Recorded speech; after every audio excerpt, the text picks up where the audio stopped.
Okay, so this is 6, 9, 12. The 9 means it's experimental. I wanted to finish some stuff that we were doing at the end of last week that we were kind of hurried about, and then let's talk about the cases that we read for homework, and then we can talk about copyright. Okay. So what were we talking about at the end of last week? Yeah. The nature of property. The nature of property. Yeah, that was more of last week than I had planned, but I like that discussion. But no, at the end of last week we were talking about the structure of the federal government. And we said that the federal government is divided into what? 3 branches. And what are the branches? What's the most important one in the Constitution? What's the first one? Legislative. Really? Yeah. Yeah, it's legislative, executive, judicial, I thought. Article 1 was legislative. Yeah, I think you're right. Okay. We'll edit this out on the video if this is not true. So the legislative branch, and who's in that? Congress, and who's in that? House and Senate. Congress, okay. And the Senate, and why do they call it Congress? They get together. And who's getting together? Representatives. I think it's the Senate and the House that get together in Congress. What's our Congress called in Massachusetts?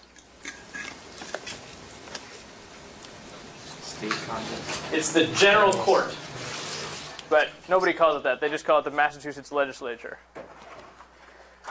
But it does have 2 houses also. And there's some states that have like 1 house. I think like, Nebraska? Is anybody from a 1-house state? There's a famous Supreme Court case about communists and whether they should be expelled from the United States. And one of the things the Congress wanted, the communists, was to eliminate the Senate because they said it was anti-democratic. And it kind of is, right? Because states like Nebraska get 2 senators and also states like California and Texas.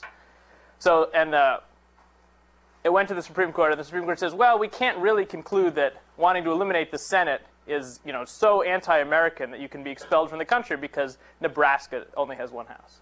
So, thanks to Nebraska, the communists were saved. I'm sure Nebraska is proud to be a front for communism in this country. Okay, so that's the legislative branch. What's the next branch? The executive branch. And who's in there? The president, yes. And the vice president. And who else? The departments like the Treasury and Defense. And what's something that's in the executive branch that's not a department?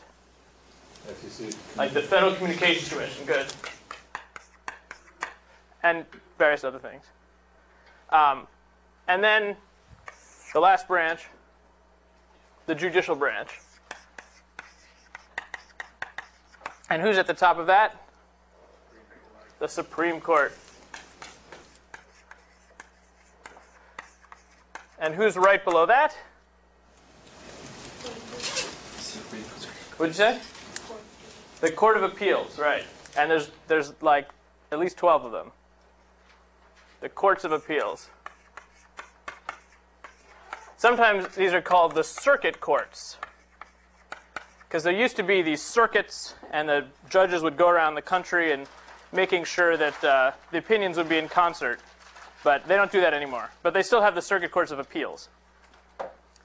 And some newspapers like to say that the judges on the Court of Appeals, they ride the circuit, which is not really true anymore because they don't go anywhere. But they used to. And then below the Courts of Appeals is who?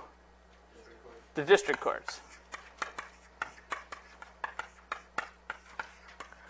Now, all this is the federal court system. If you get caught with marijuana, you probably don't go here, right? Where would you go?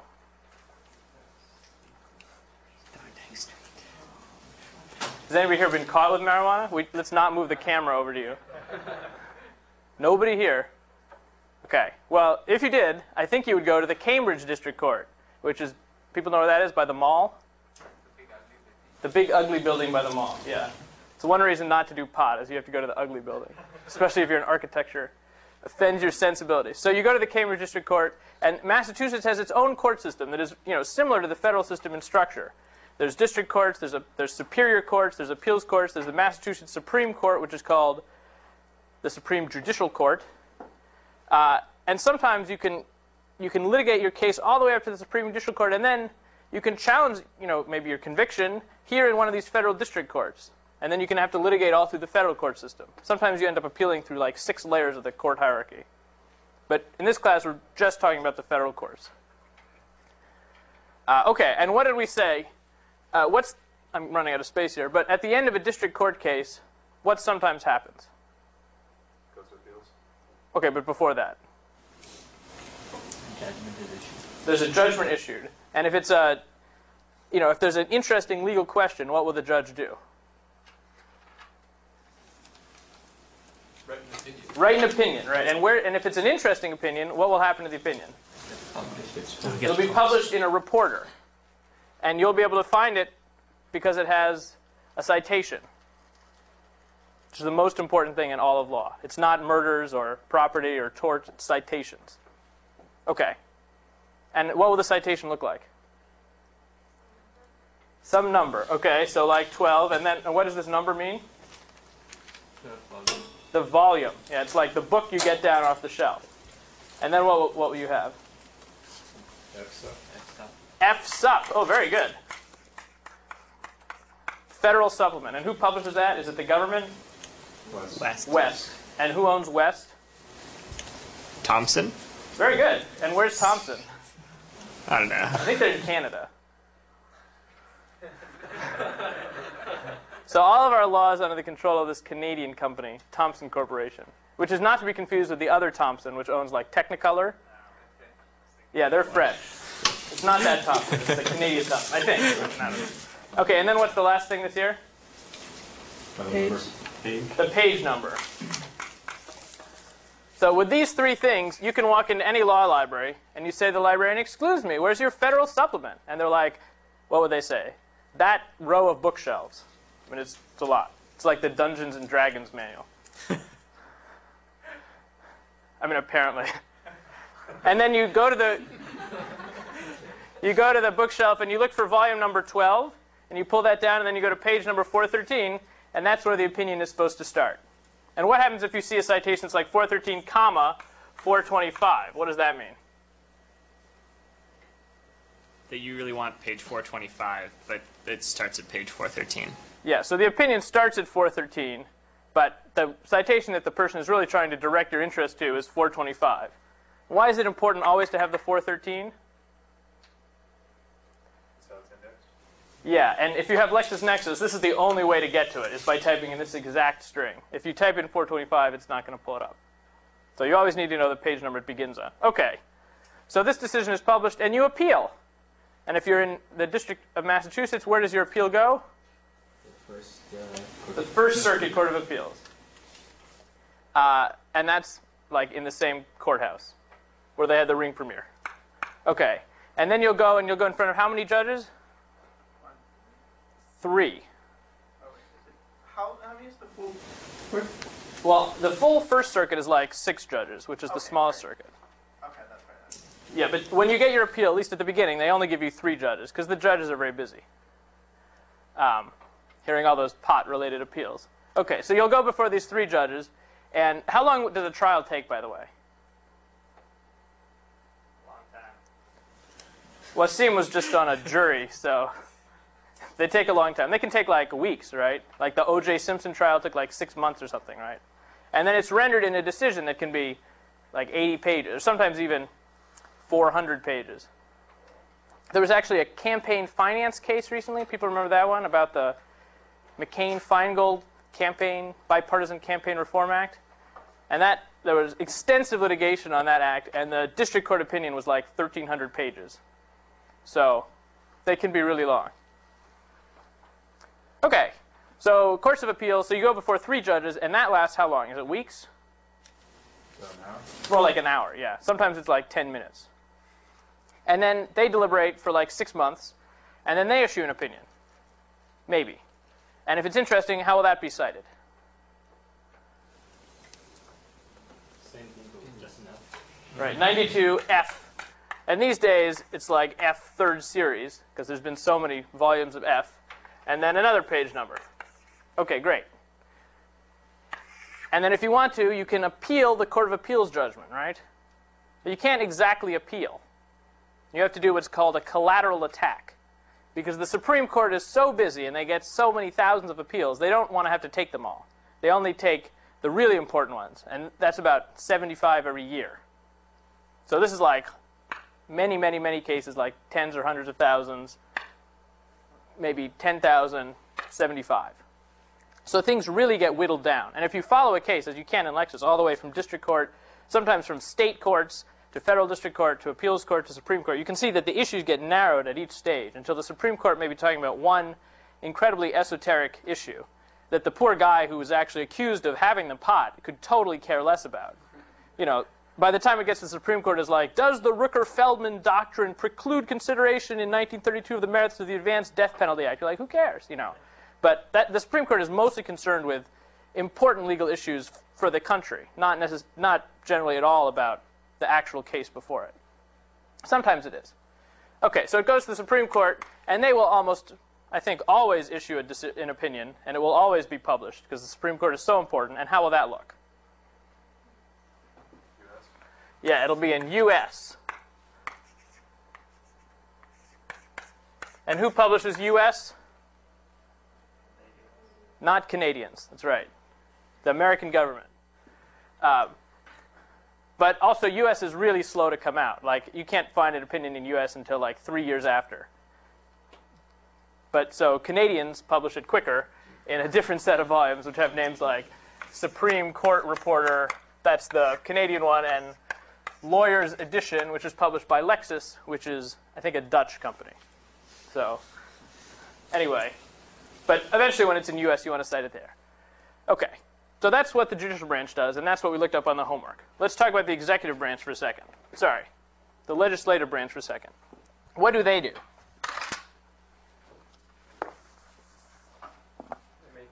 They make laws. And how do they do? How does a law start? Yeah, it's brought up in committee. OK. And eventually it ends up on the floor of one of the houses of Congress. And it'll get a number like HR 1292 or something. And what does it have to do to become a law? House of Representatives. And sometimes, if the bill starts in the Senate, it'll have a number like S, which is Senate. Yeah? It seems to me that first the Senate and the House have to agree on the law. Yeah, they have to agree on the law. And they have to agree on the exact same text. There can't be any deviation. And sometimes in history, there has been a little deviation. And that's a problem. But nowadays, with computers, they don't have that. I mean, they actually have, but it's not supposed to happen. So the Senate and the House are supposed to pass the exact same law. What happens if they pass different versions of a similar kind of law? Where does it go? They have to reconcile them. And they have these conference reports, and the Republicans and more like the Republicans get together with other Republicans and decide on how they're going to compromise. In the history, there used to be another political party called the Democrats. Anyway, so they get together, and they decide on a single version of the law, and that then goes back to the House of Representatives and the Senate, and they vote on it together. And now they have what? Is it a law? No. What's it called at that stage? It's still a bill, yeah. In fact, once it's been passed by one House of Congress, at the top of it, before it's been passed by one House, they call it a bill. And after it's been passed by one House of Congress, they call it an act. It's not really an act yet, is it? It's still a bill, but they call it an act, or at least they write that. Once it's been passed by both houses of Congress, they enroll it. And it's called an enrolled bill. And that's printed on actual parchment. It used to be on vellum, which I think is made from cows, but now it's on parchment, which I think is made from sheep. Somebody want to correct me. This is not really my area. Is that right? Okay. So, and I don't know where we get the sheep from. They may be Canadian, which could cause problems if there was some sort of war. Anyway, so there's an enrolled bill. They print that on parchment, and they send it to who? To the President of the United States. And he can sign it, and that makes it a law. Or he can not sign it. Can it still become a law? Yes. If 2/3 of each house of Congress then pass it. Or how else can it become a law? He waits too long, right? Yeah, he can forget about it. Then it becomes a law sort of by default. So there's 3 ways something can become a law. One of them involves the president's signature. But has President Bush ever vetoed an enrolled bill? Nobody started threatening. No, but he has threatened. Yeah. Okay. So the enrolled bill gets the president's signature. It doesn't. And then now what do we call it?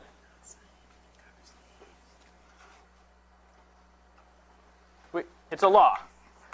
And what's a special name for a law that's been passed by the legislature as opposed to other kinds of laws?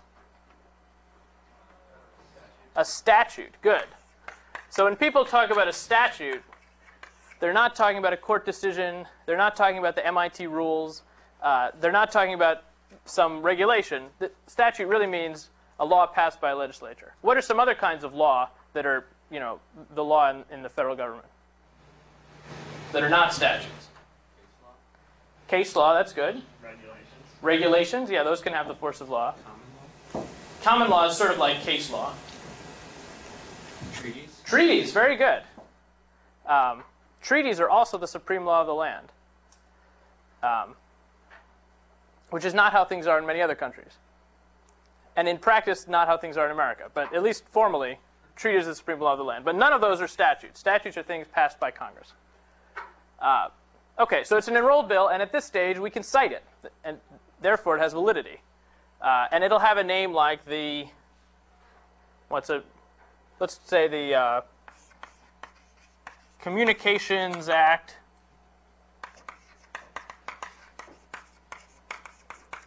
of 2005.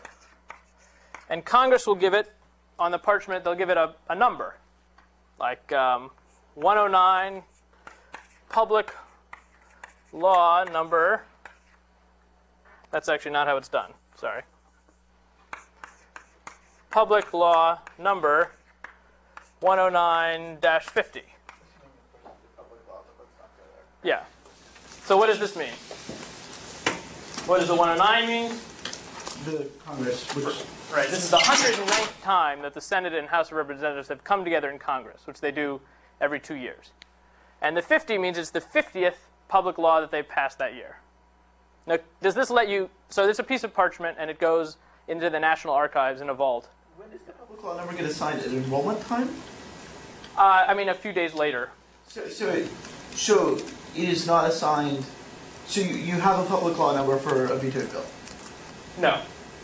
Okay. No, it's assigned a few days after it gets sent to the National Archives. And then there's this piece of parchment in the National Archives. Can you look at that? I mean, maybe if you make a special appointment. One time I called the National Archives. This is on September 25th, 2001, and I was trying to get a copy of a very old enrolled bill. They were a little nervous. I was like, "Can I come and see it? Where is it?" And they're like, "Are you a terrorist?" I was like, No. So they're a little nervous at the National Archives. But you can't just get this. So what are you supposed to do? In the first 100 years of our nation's existence, there was nothing better than this. And the federal government depended on newspapers to publish the contents of the laws. Just on the New York Times might be like, "Hey, there was an interesting law," and the reporter would go to the National Archives and copy it down and put it in the New York Times. That didn't work out too well, maybe because the law is really boring. So they came up with this new system in 1845. And what was that probably? They decided to start publishing the laws. And they hired this Boston firm of Little and Brown, which is now part of AOL Time Warner, to go in through the National Archives and find all the parchment laws and print them up in this series of books called the U.S. Statutes at Large. And they sent them out to all the libraries in the country. And they're still there. So this will also get a number in the United States Statutes at Large. It'll be it'll have a number like 300. The abbreviation is STAT. And that'll have a page number like 2926. So what does that mean? The 300th book of U.S. Statutes at Large, and page number 2926. I don't think they're actually up to 300 yet. They're just like in the, I don't remember, maybe in the hundreds. Okay, so these still get sent out, although it's not published by Little and Brown anymore. It's by the U.S. government. And they're still in every library. So if you now had this citation, Communications Act of 2005, with this stat, you could go get the law. You could go to the law library. You could say, where's your statutes in large? They'd be like, that series of bookshelves. You can find it. Or you could get it on LexisNexis. Now, what's the problem with this system? If they're changing old laws.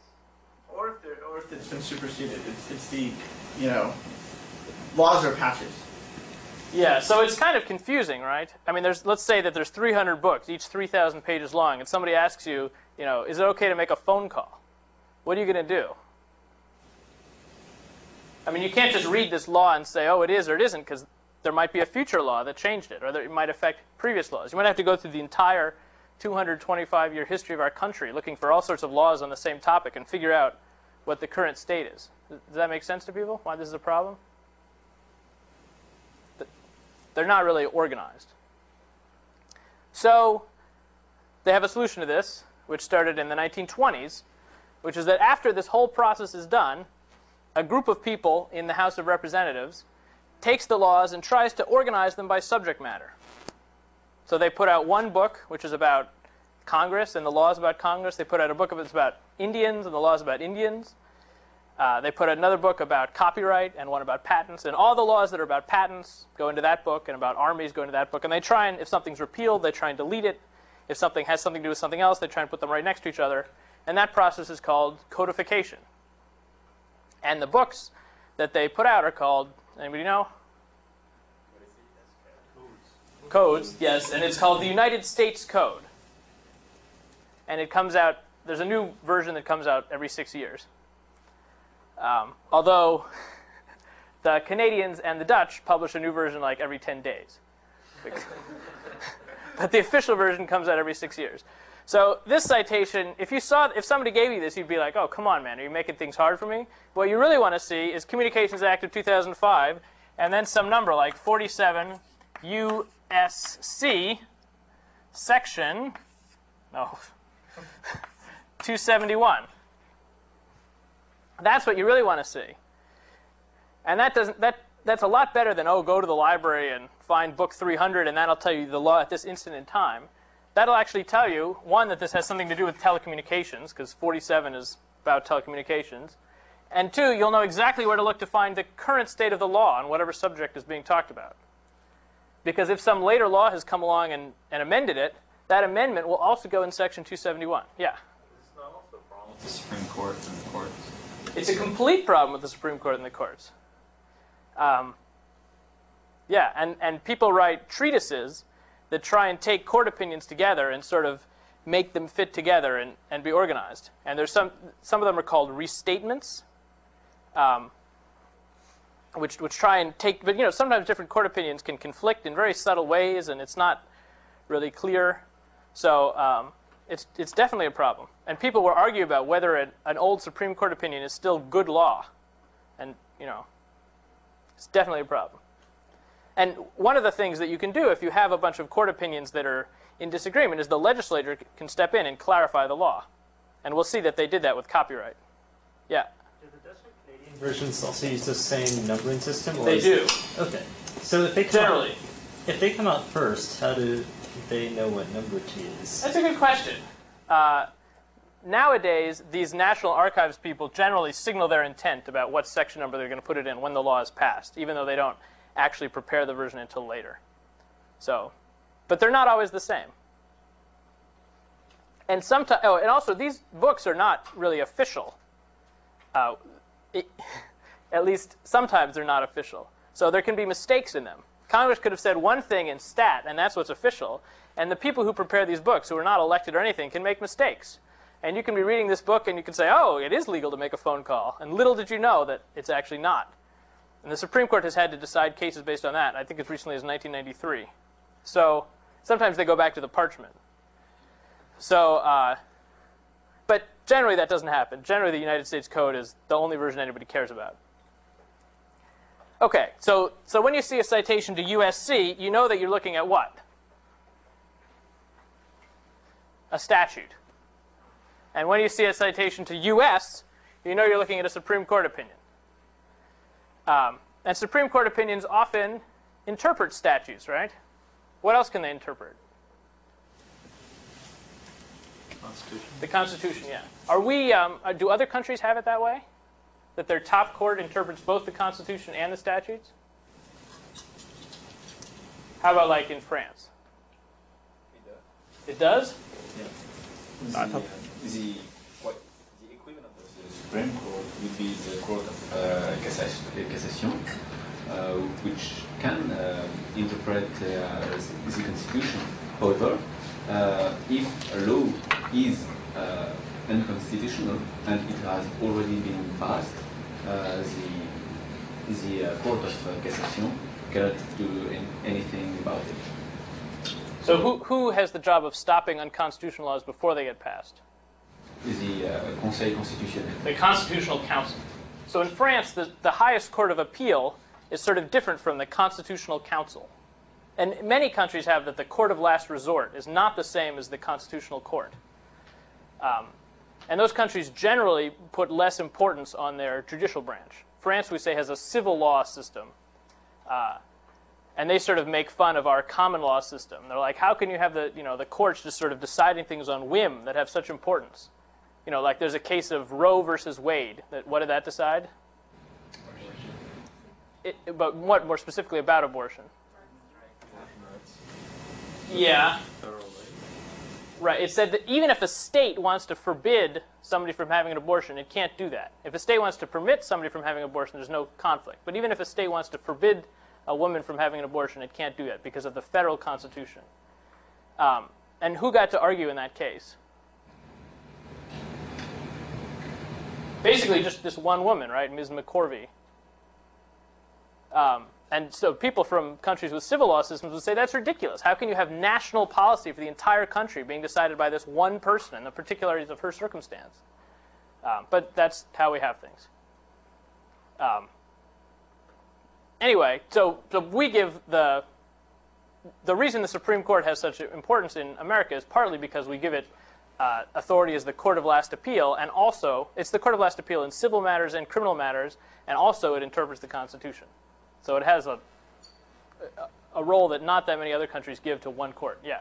I guess I'm just having trouble imagining it any other way because I'm so used to it. Like, if you have a separate constitutional court, how do they choose what to rule on? Well, in France, the legislature can choose to ask the Constitutional Court for an opinion before it's even passed the law. And actually, in Massachusetts, the same is true. The legislature can ask the Supreme Judicial Court for an advisory opinion and say, hey, if we pass this, would it be constitutional? They tried that in the federal court. George Washington tried that with the Supreme Court. He asked his friend John Jay, who was the Chief Justice, he was like, can you give us an advisory opinion? And what did John Jay say? He was like, screw you. Yeah, I would use harsher language, but open, this is going to be distributed to countries with more restrictive laws. So he said no.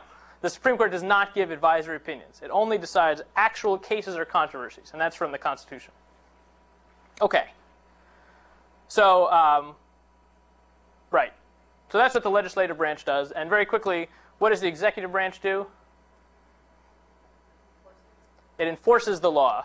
It enforces the laws that Congress passes, and also it enforces decisions that the judicial branch puts out. It goes after people, it prosecutes them, and it also issues regulations.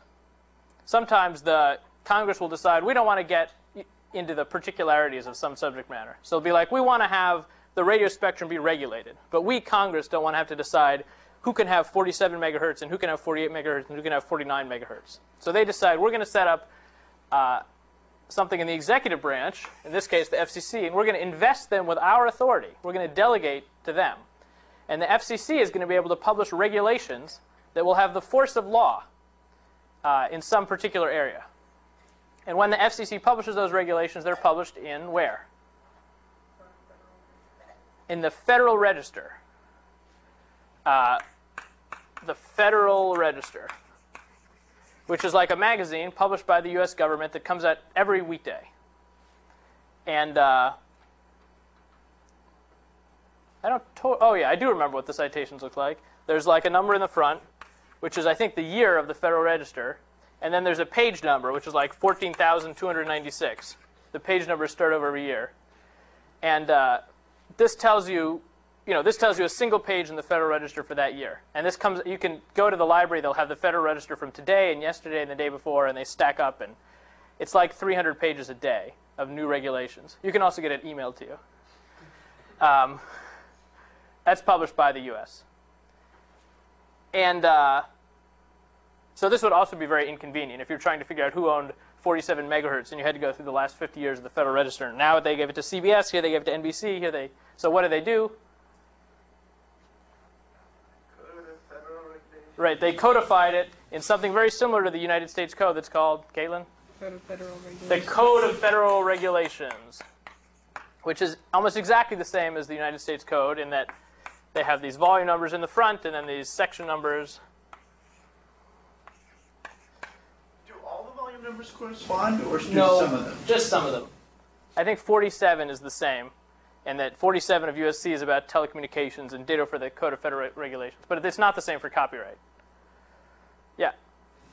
So how qualitatively does a regulation differ from a statute other than it's the executive branch that creates it? I mean, why two separate branches making laws? How are they different? Well, often Congress doesn't want to get involved in the nitty-gritty. So, Congress, to make a law, it's a lot of effort. There have to be lobbyists and hearings and, there's only a limited amount of time that Congress has, and they don't want to be consumed with the nitty-gritty, like who will be awarded a particular piece of spectrum, or, for the Transportation Security Administration decides exactly what length of knives will be permitted on airplanes and whether you can have medical knives or not, and all sorts of questions like that. And Congress just doesn't have the time to deal with it. So they delegate authority, to these federal agencies. And those agencies then have hearings on their own time and in their own buildings with their own lobbyists. And then they publish these regulations. So, they have the force of law, at least to the extent that they're within the authority granted to them. But they're not issued by Congress. Because they're enforcers, they're under executive and not legislative? It's not because they're enforcers. It's just sort of because that's where Congress decided to give the authority. Assuming they're making laws, right? Yeah. It seems by definition where they should be. That they should be where? Legislative. Yeah. Well, they're not. Do you think that there's a constitutional problem with having the executive branch make regulations? I was going more just logical reasons. Yeah. By definition, it would make sense to have them under legislative because they're making laws. It's true. That's their purpose, right? Well, it's part of their purpose. To regulate. Yes, to regulate. It's part of their purpose, but they're also supposed to be enforcing the same regulations that they promulgate. By the way, statutes are enacted, regulations are promulgated, judicial decisions are, issued. I don't know. It's true, but they are in the executive branch. Congress has decided we're going to delegate this authority to the executive branch. There's a limited number of regulations that are issued by legislative branch entities, like whether you have to wipe your shoes before going to the Library of Congress. The Library of Congress is a legislative branch entity. In fact, the Copyright Office, which does issue regulations, is, a legislative branch entity. So the copyright regulations are from the legislative branch. Okay, so when you see a citation to CFR, that means it's a regulation. This comes out, by the way, every year, not by Canadians, although they have a version that comes out like every day. Anyway, so this means it's a regulation. USC means it's a statute. US means it's a judicial decision. Okay. So what did we look at on the homework? Did we look at any USCs? Yes? No. Or any CFRs? No. We looked only at judicial decisions. So who wants to talk about what we looked at? What was the first one? The phone book one. Which one? The phone book one. The phone book one. Feist Publications. Let's see if I can get that here. Okay, who wants to... So one of the things they teach you to do in law school is to brief a case. And that basically just means putting the holding into your own words. Do people know what I mean by the holding? What's the holding of a case? The result, yeah. It's sort of the part that really matters. There can be what's called dicta, which is when the Supreme Court might say, if things had been a different way, we would have decided differently. That stuff doesn't matter for the future. What only matters is, in this case, in this situation, we decided this. That's called the holding. And the holding is said to be on the question presented. So the question might be, if a law says that you go to jail for 5 years for having 50 grams of pot, does that refer to the pot before it's been picked or after it's been picked? That might be the question. And the answer would be something very succinct, like before it's been picked. Recently, there was a case where it says, if a statute criminalizes some activity when it occurs within 100 yards of a school, does that mean within 100 yards as the crow flies, or 100 yards along the street? Because there was a building in the way and you couldn't walk through it. And do people remember that case? What did the court decide? They said as the crow flies. Because we don't want to have to worry about, is the building open during the day and not during the night, and was it open then? And so they said as the crow flies. Which was not good for the defendant. Okay, so what was the question presented in Feist Publications? Who wants to give a stab at, first of all, how did this case get to the Supreme Court? How did it start? Yeah, in the district court. And did somebody sue somebody? Feist, I think. The phone company sued Feist. Really? Yeah. Okay. And so who had won in the lower court? The phone company had won. So the Supreme Court was reversing the lower decision? Well, I believe the Court of Appeals also upheld the district court's decision, and then the Supreme Court overturned and remanded it over. Did the Supreme Court disagree a lot on this one? Yeah. Yeah. They got pissed off. Sorry, but they got pissed off. Within the Supreme Court? No. It was unanimous. Except for one guy, right? Did he even not write his own He opinion? didn't even write his own opinion. He What's just up says, with that? what's up with that? They're in the Supreme Court. They can do whatever they want. Justice Blackmun concurred in the judgment. That just means I agree with the holding here, but I'm not going to agree with any of the reasoning. But didn't bother to say what he wanted. Right. Because So he you're. didn't have to. He didn't have to. It's true. They sort of can do whatever they want. Otherwise, someone might sue them. Yeah. So you're right.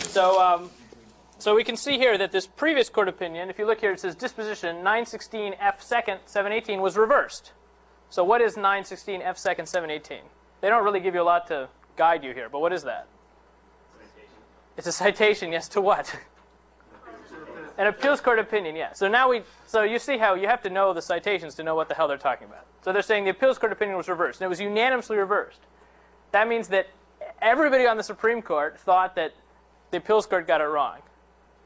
So you can see these questions are not always easy. And you should assume that any time a case gets to the Supreme Court, it's not easy.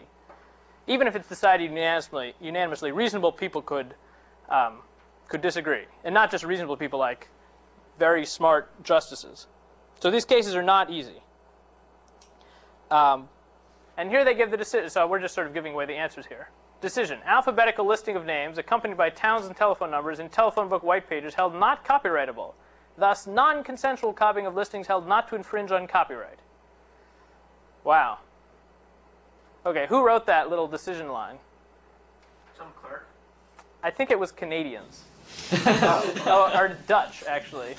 What are those people called? Dutch people? Netherlanders? Dutch. It was a Dutchman? Okay, it was a Dutchman. Well, it was probably somebody working for Dutch people. Anyway, so this is one of the nice things about LexisNexis is that they put in this information here to help you understand it. So some lawyer working for Lexis has read this entire decision and decided this is the nut of it. This is the holding. But you should be able to do that in your own words, and that's probably the best way to understand these cases. Now, who thought that the Supreme Court was correct? One person. Okay, the rest of you, why was the Supreme Court wrong? Hung Yi. What? I was confused by your question. Who thought the Supreme Court made the right decision here? Did anybody think they made a mistake? Oh. Yes, little Wasim? Okay, why? Well, they talk about how the little telephone company put the 4 fake entries in. Yeah. If they copied those, I say that's So they the little totally telephone company infringed. put 4 fake entries in, right. and these dudes copied even that. Well, if they did, I don't remember if they did or not. They did. So I say get them. Okay. Listed as an address entry, like where are you going to know if it's fake or not? Like they're not going to go to every single one of these places and verify that there is indeed a house there. Well, who wants to be Mr. Rural Telephone Service? What would you say to that? Yeah. I thought the point wasn't that they copied, or whether that was okay or not that they copied. Yeah. Yeah. I mean, they could have made their own. I don't see how that's relevant. The 4 fake entries part, like whether they. Those were original, though. They were original. Oh. Okay, so now we're getting into something. But if you were Feist Publications, if you were Mr. Rural Telephone Service, you would say, look, Feist, we somehow came up with this information. We got the records, and we painstakingly compiled them. So you could go door to door and get the records too. That might be what you would say. But the Supreme Court said no. Why was that? Yeah. They got a copyright for the phone book because it was itself considered an original work. It had some forward material. But the actual addresses themselves, they didn't have copyright over it because it's factual information. And you can't claim copyright for pieces out of your work that are factual. Okay, so the Supreme Court said this lacks originality. Where does that requirement come from?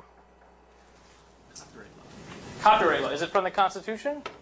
Copyright Act. The Copyright Act. Well, they said it was from the Constitution when they said. They said it was from the Constitution? Yeah, because they said when it's implied when they said the author of the work.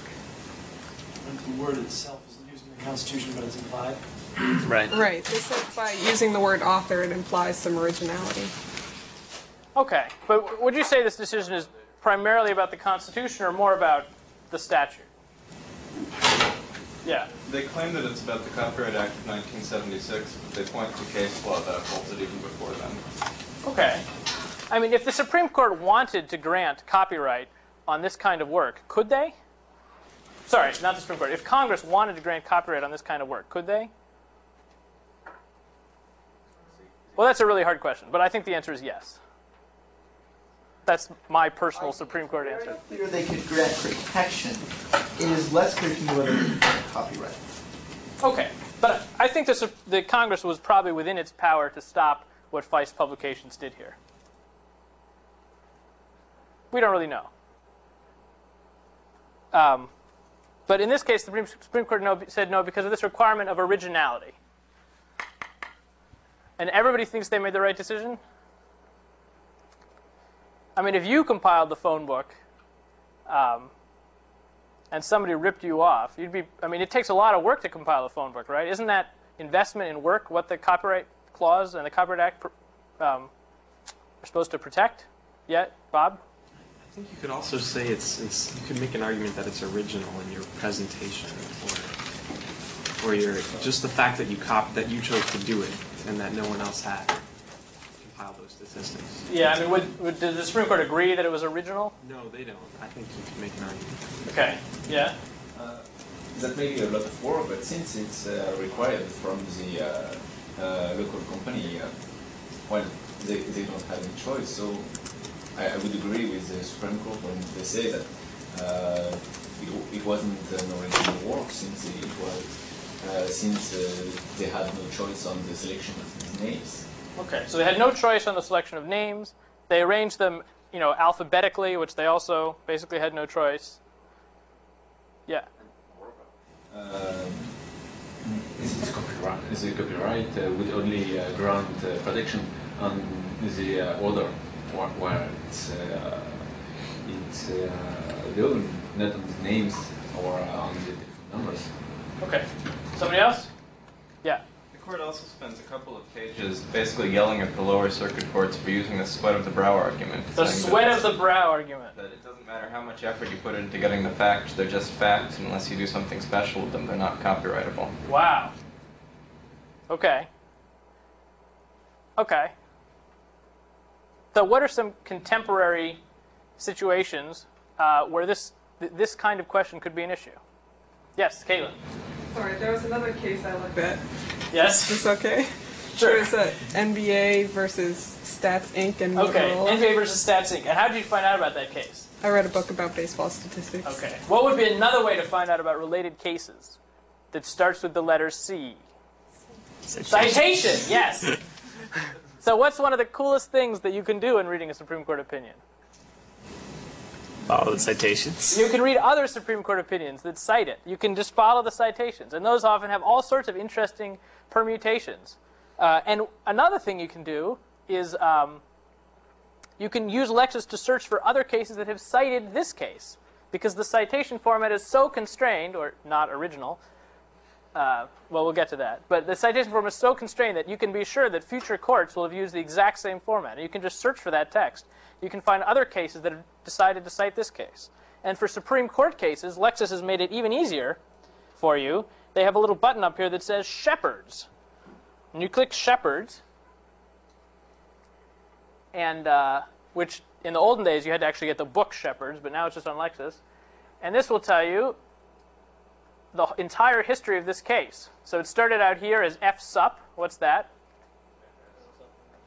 And so what court? District Court. And then it was affirmed without an opinion by F second, which is the 10th Circuit in Kansas.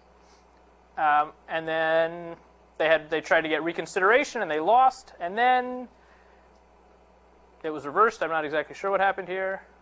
The Supreme Court says, no, we're not going to take... Oh, this was later. So these would get confusing because it's 1992.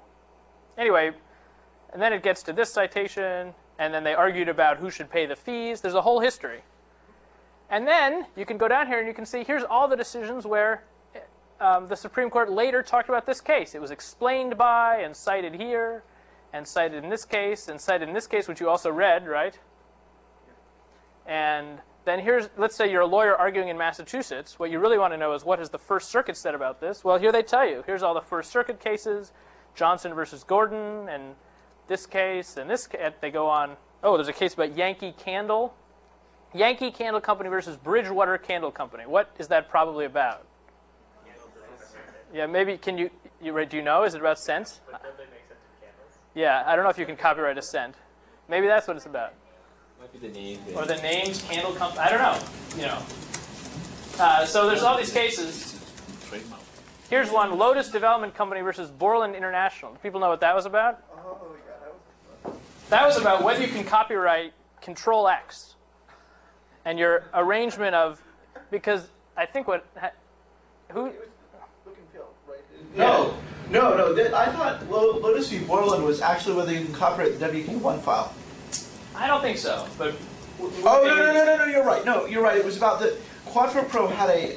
and that was Lotus or Borland? Who made Quattro was Borland. So Borland made this program. So Borland made this program that had a menu mode that you could turn on, and in that mode it completely presented the same UI as Lotus 123. So all these people learned on Lotus 123, and all that. So people learned, oh, Control X do this, Control C, Command X, Alt Q to do this. And Borland wanted to make a program to compete with them, and so they made it have the exact same key combinations. And Lotus sued them. And who do you think should, having read this case, Feist Publications, who should win? It's unclear. Do you think it's okay to copy the Control C, Control X, Command V? I think it depends. Like if they created it, if they were original. Oh yeah, no, they totally created it. Then yeah, I think they But should you know, the win. Control C means copy because it starts with a C. But Control X, like that's not cut. And there's no X in cut. Okay, so here's some issues where originality might be an issue. Caitlin said basketball statistics, sports stats, and there's litigation about that. What's in the case we're talking about here is command keys. Well, okay, command keys or what? Look and feel. Yeah, I think it was more the menu layout than the keys, but I may be wrong. Okay. Although actually the menu layout gives you this key shortcut. So anyway, my point is that if you click that Shepherds button, which on our school LexisNexis is only available for the Supreme Court, you can get all sorts of permutations about similar issues. And when the Supreme Court decides this case about telephone books, they know that they're not just deciding about telephone books, right? They know that their decision is going to be important for all these other similar disputes. Okay, so sports stats, look and feel. What's another similar thing you can imagine people arguing about? You talked about news articles. News articles, yeah. So there is a case, a very old case, where the Associated Press would put out, what's the Associated Press, by the way? A wire service. It's a wire service. It's a non-profit collaboration between newspapers. When there's going to be a press conference or something, you know, the New York Times doesn't want to have to send their guy, and the Boston Globe send their guy, and the Los Angeles Times send their guy to something that's probably boring anyway. So they created this non-profit coalition called the Associated Press that they fund, that then sends one guy to the press conference and very quickly writes an article about what happened. And if you go to CNN.com, for instance, almost all the articles there are by the Associated Press or its competitors. Okay, and there was some other company that was ripping off the Associated Press. As soon as the Associated Press would put out a story on the wire, this other company would rephrase it in their own words and then put it out themselves. And the Associated Press sued them. And you can find the case yourself if you want the result. No, I think the Associated Press won that case under this hot news jurisprudence that has not a lot been said about that. I think that's true. I thought they said that the news of the day was factual and that it wasn't copyrightable. I mean, no, I I might be think the wrong. Associated Press won. We can Okay. look it up. Okay, so news, what's something else? The estate of John Cage has been known to sue over 4 minutes and 32 seconds. Yeah, there's this musical composition by this avant-garde composer, John Cage, and it's called 433. And it's what? It's completely silent for 4 minutes and 33 seconds. And if somebody else, makes a piece that's 2 minutes of silence, can the Cage estate sue them for copyright infringement? It's another question about originality. Okay. Silence. Biographies? Yeah, I think that's less about originality. The decision in Lotus v. Borland, by the way? Oh, yeah. So Lotus v. Borland, all complicated and not really well. It went to the Supreme Court, and they decided it was too hard, and they did not reach a decision. Didn't this actually cite a case where President Ford was trying to copyright his autobiography, but they said he couldn't copyright the factual information from it, so people could read it, take the factual information, re-represent it? I don't know about that case, but that would make sense. So there's also been a dispute recently about price lists. Because the day after Thanksgiving, all these retailers have massive sales, and Walmart and Amazon and Target and the other retailers have these big sales, and those price lists are closely guarded secrets. And yet they somehow get out on these websites like supersales.com, and the websites, have been, the Walmart really objects to that. Why might they object to that? Right, people could compare the prices between Walmart and Target or whatever, and they say, no, those price lists are our copyrighted works. You can't, and there's a lot of originality that goes into the price list. We have to decide, should the price of a Nintendo be $195, $198, or $192, and what is Target likely to do, and what's Amazon likely to do? A lot of originality goes into that. And the website people say, well, come on, it's just what price you're going to charge. It's completely factual information. What do you guys think? I felt like trade secret is a much better angle. Yeah. Yeah. I wonder for those, if you specify your sources, can you get around, for any of them, if you can just say, well, I got this from this article, then can you skirt any of the legal? I don't think the citation is really although it does solve almost all problems in the law, I don't think it solves this one. If you say this is Beauty and the Beast by Disney, that doesn't absolve you from copying it, does it? Okay. So the price list, I'm not sure if that has been conclusively adjudicated. Yeah. I think just like a rural phone company gave out the numbers, but they don't sort of have the originality on it. So the same thing with the price. Oh, you think it's like assigning a phone number, assigning a price? That would be an interesting argument. Yeah. That's just price that you can notice when you go to the supermarket. So Oh, but well, that's true. And indeed, trade secret would apply if price lists were published on this website, say 2 days prior to the event where these prices were published by Walmart. Yeah, although in America, I don't think you could suppress that under trade secret unless the information were obtained improperly. But if there's enough, if it goes through enough people, then no. I mean, if it hasn't been officially published by Walmart, it would still be a secret. Well, it wouldn't be a secret as soon as you posted it on your website.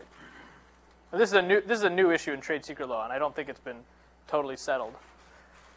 Okay, but so these are all. So when you think about FICE publications, you should be able to have in your mind all these other issues that the reasoning could apply to. And one more thing that's been recently talked about is lockout codes and passwords. Let's say you make a printer, like a laser printer. Now, if you make a laser printer, how do you actually make money? Is it by selling laser printers? Right, it's by selling toner for laser printers is how you make money. That's why you get all those spam emails that are like, buy the toner. So, so what some companies do is they have a password for the toner cartridge to work with the printer. And the printer says, I will not accept any toner cartridge unless it gives me this password. And the password could be, you know, a megabyte long. It could be really long, the password. And then inside the toner cartridge, the company puts the password. And when they first connect up, the toner cartridge sends this megabyte long password to the printer. And it says, OK. And so any competitor, if it makes a toner cartridge that doesn't have that megabyte long work in it, it won't print. So what if some company rips off the lockout code and puts it in their toner cartridge and copies it? Is that copyright infringement? Let's say it's not a secret. I mean, you connect up to the toner cartridge, it sends the password to you. Yeah? Isn't there a similar problem with emulators that contain copyrighted images? Yeah, that's a little different. But anyway, so all of these are sort of originality questions. The decision on the toner case that you could not copyright a little lockout code, like, 32 bytes. But if you put a megabyte of, some movie that your company commissions, I have no idea what the decision. I think the decision would be similar, but I really don't know for sure. So, but these are all the sort of originality issues. Okay, so that's FICE publications. What was the next case we talked about?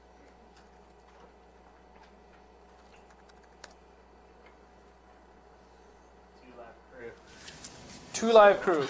Campbell versus Acuff Rose Music. So, by the way, why did I assign these cases? I mean, do these give a comprehensive view of copyright? No. We haven't even looked at the copyright statute, which I hope will get you today. Well, I think, if you do a recursive descent, or if you do a depth first search from these cases, I think you'll eventually get to, well... Yeah, if you read enough cases. That's true, although the copyright, so how long is the copyright statute? Does anybody know? It's like 280 pages, just for the statute. And in some sense, even unlike, more so than other areas of law, the statute really matters to copyright. And we haven't even gotten there yet. In patents, the past court decisions are a lot more important. But in copyright, there's this long statute that precisely sets out all these different balances. So to understand copyright, you need to be able to read the statute. And these courts, all of these cases are about the statute, in some sense. Okay, what's Campbell versus Acuff Rose Music about? Parody. About parody. And why is parody important? Who is Campbell? Okay, what does he do? What does Mr. Skywalker do for a living? He's a rapper. And what did they copy? What is Acuff Rose Music? What do they do? They own the copyright in the song Pretty Woman, yeah. If Luke Skywalker is a pseudonym, is that a problem? Well, apparently he went by Campbell. That's his real name, right? Company, those Luke Skywalker records. Luke Skywalker has like an extra Y or something. Okay. Anyway, okay, so Acuff Rose Music owns the copyright on the song Pretty Woman. People know this song? It apparently has a distinctive guitar riff. I don't know exactly how that goes. But anyway, so and did Campbell's group, did Two Live Crew, did they reproduce the song? We looked before at the exclusive rights of copyright, right? One of those was to reproduce the work. Did they reproduce the work? Or did they prepare a derivative work? Don't they always refer to the original anyway? Yeah, but did they take the same guitar riff, for instance? And the same melody? Took the bass riff. Yeah. So they definitely prepared a derivative work. And the copyright, let's just look at what the Copyright Act says. What's it going to say? Well, who has the right to do that? Oh God, I forget what her name is. Copyright owner. The copyright owner. So we're going to look now at the statute. How are we going to do that? Citations. Citation, it's amazing. Okay. So the Copyright Act is one law that was passed by Congress most recently in 1976. So people talk about the Copyright Act of 1976. That's not actually what it's called. The actual name of the Copyright Act is Title 17. That's the formal name of the Copyright Act. And they call it that because it's Title 17 of the United States Code. So everything in copyright will start with 17 USC. So just as 47 USC means telecommunications, 17 USC means copyright. And whenever Congress makes some change to the Copyright Act, as they've done many times since 1976, it always goes somewhere in Title 17. And they just keep adding more and more sections. They're up to like 1,400 or something. There's not 1,400 sections, but they keep adding sections. So we're going to look at the Copyright Act, and we're going to type in 17 USC S. The S stands for service, which means we're getting the Canadian version, or the Dutch version, sorry. No dots. You just type 17 USC S. And the source is the United States Code. You can also search the Constitution here, but we're doing the code. Did people see how I got here? Here's where you start it. Oops. When you go to, did everybody manage to use LexisNexis correctly? I hope you didn't just Google the cases. Nobody did that? That will admit to it? Okay. So you go to LexisNexis. If you just have a citation, you put it in right here. A citation for a case. But if you're looking for something in the U.S. Code, you have to do legal research and federal code. And then for copyright, you put 17 USCS in the citation.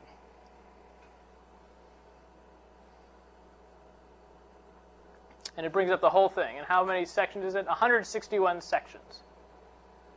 Okay. And so the one that we're worried about, what was the central one we talked about before? 106. Everything comes out of 106. The exclusive rights in copyrighted works. So to be able to answer a dispute in copyright for your own satisfaction, you're going to have to look at the statute. And that's what these courts did. And if you want to find out what the answer is without having to go to court, you're going to have to look at the statute yourself. So here are the, let me zoom this in here. So the owner of copyright has the exclusive right, exclusive means nobody else can do, to do and to authorize any of the following.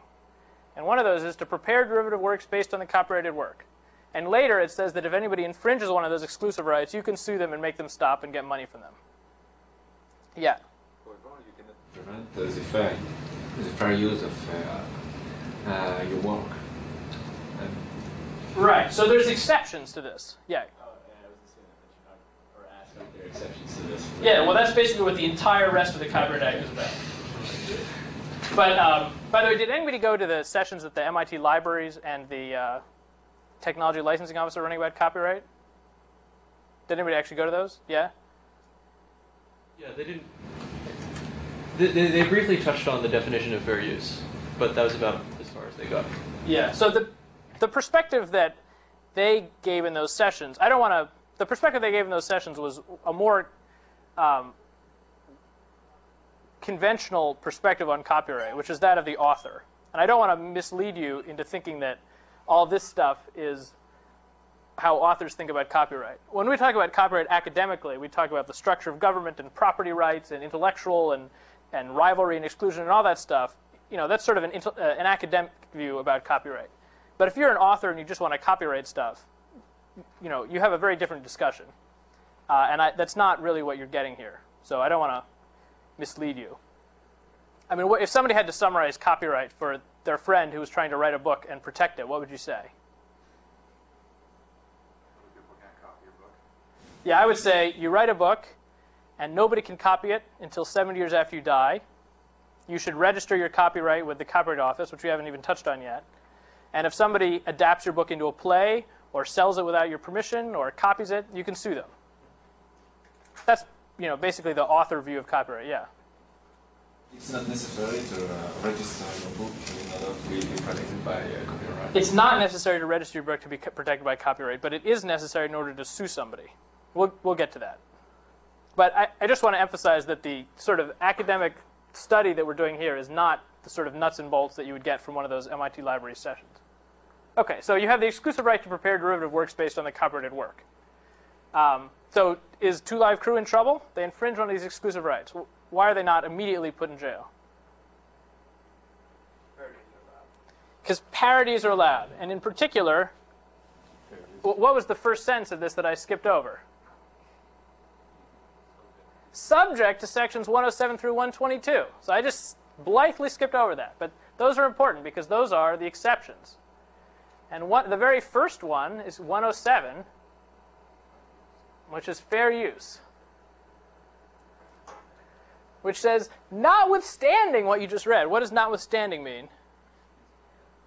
It means forget what you just read. I'm the more important thing. Congress will sometimes pass laws where the first words in the law are, notwithstanding any other provision of law. Those are really scary because the United States Code takes up an entire bookshelf. It's 50 volumes, and some of them are really big.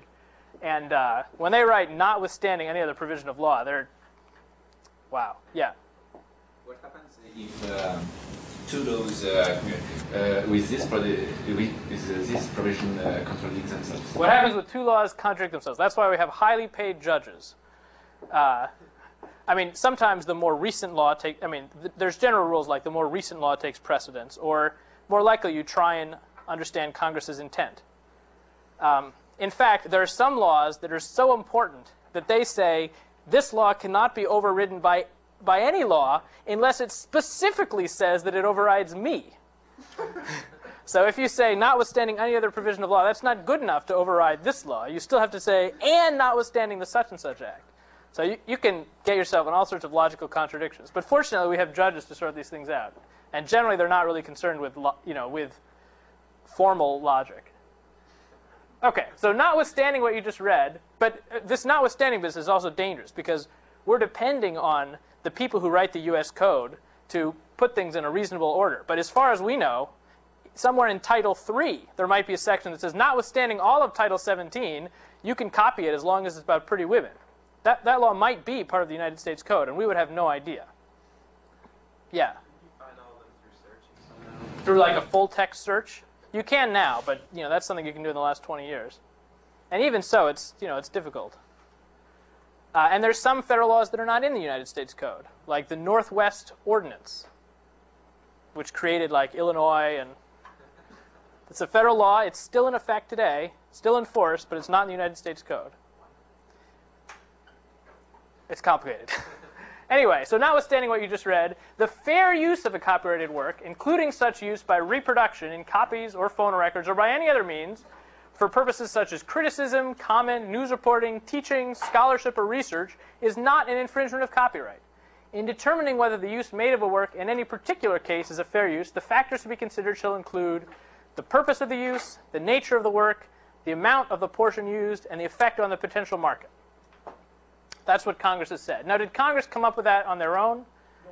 No. Where did this come from? I forget which case. It came from judges, because the previous Copyright Act had no provision for fair use at all in the law. And some people went to court over small changes or tricky issues, and the court said, well, Congress could not have seriously intended to have no provision for fair use. So we're just going to invent one. And there was this whole judge-made doctrine of fair use.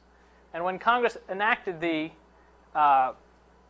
Copyright Act in 1976, Title 17, they said, we're not going to disturb that judge-made doctrine. We're going to preserve it. And Lexis has attached probably what they said. So Lexis has attached the sort of commentary that the House of Representatives wrote when they first issued this in 1976. They said, the judicial doctrine of fair use, one of the most important and well-established limitations on the exclusive right of copyright owners, would be given express statutory recognition for the first time in Section 107. So it was there. It was given. It was well established in Congress's view, and yet it was nowhere in the statute. So these things can be tricky. Anyway, so we'll go back here. So you're the Supreme Court, and Mr. Acuff Rose says, you ripped off my song, you prepared a derivative work that's undisputed, and what does Luke Skywalker say?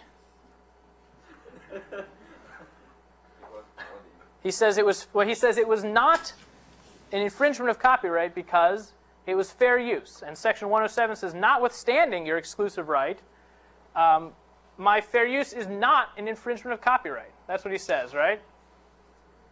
Yeah. I just wanted to say, I like how they include the lyrics as an appendix. They include the lyrics as the appendix. Yeah, I like that too. Both songs.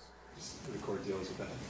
Okay, so we're the Supreme Court. Let's look at this dispassionately. We'll say, okay, Luke Skywalker, we're going to look at that. Maybe you're covered by the exception. It says, notwithstanding Section 106, the fair use, including such use by reproduction, copies or phonorecords for purposes, okay, let's look at it, such as criticism. Is that what they were doing?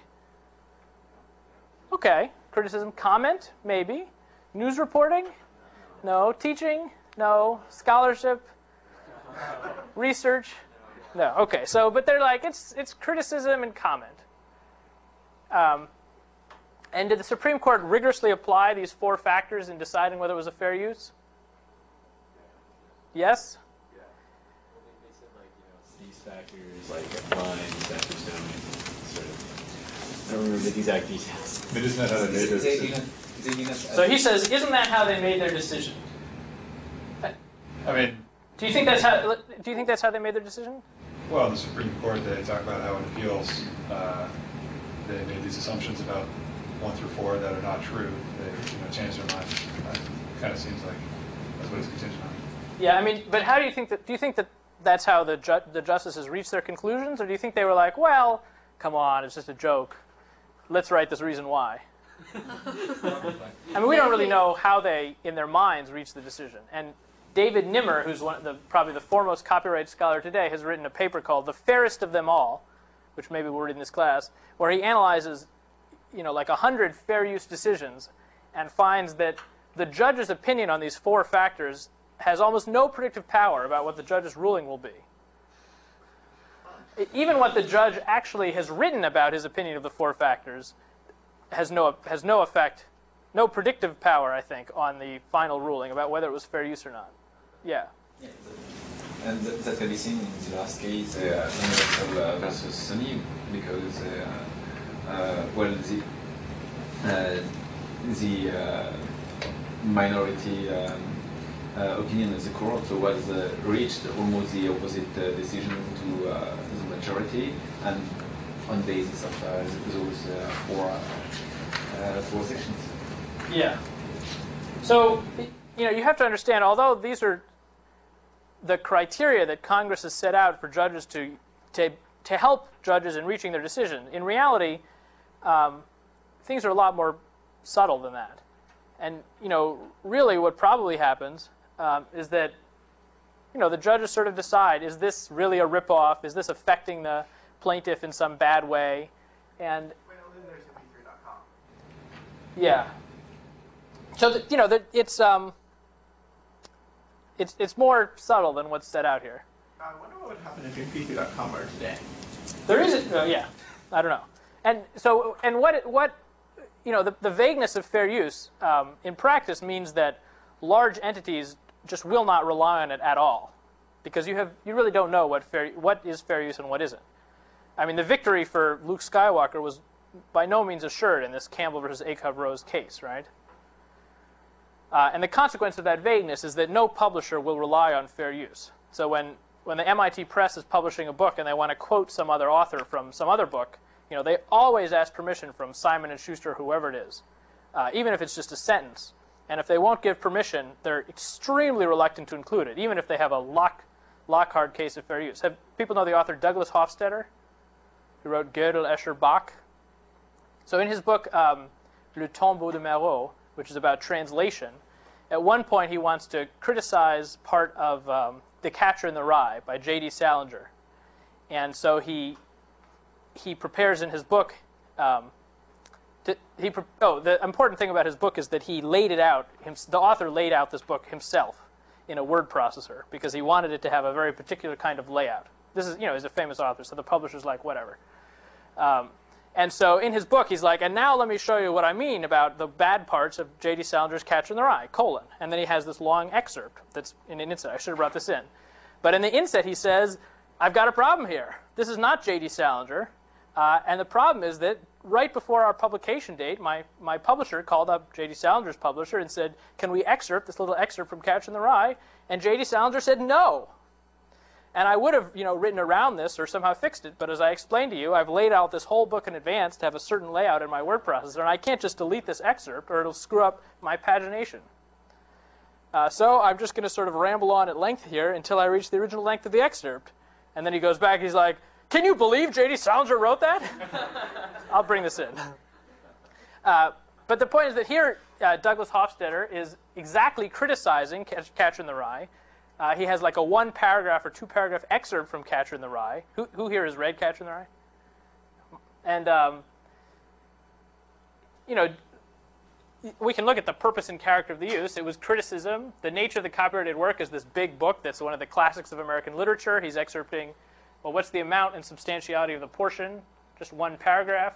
What's the effect of the use on the potential market for Catcher in the Rye? I mean, are people going to not buy Catcher in the Rye because 1 paragraph has been excerpted in this Hofstadter book?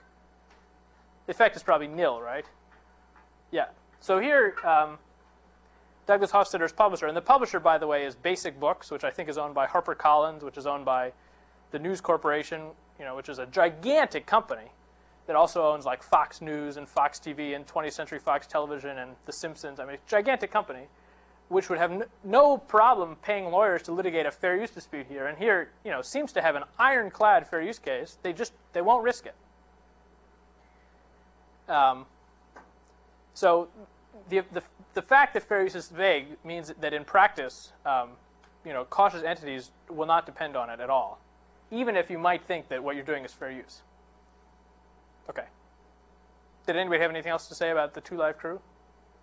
Yeah. I was just curious, anytime you sample something copyrighted from another record label, you have to pay some amount of royalties to them, right?